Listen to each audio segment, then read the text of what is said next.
Hello guys, in this video I'm going to show you how to change the aspect ratio in your videos in CapCut. But first I wanted to tell you that don't forget to subscribe, because at 100,000 subscribers I'm going to show you my whole YouTube revenue statistics and growth strategy, how you can make money online. So let's jump into it.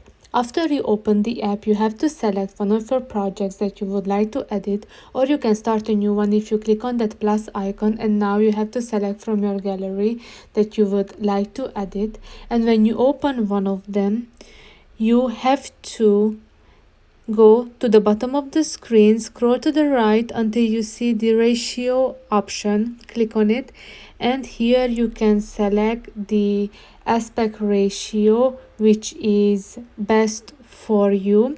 So here you can see some options, for example this TikTok version, and now you have to use both fingers to resize your video to fit the aspect ratio that you chose.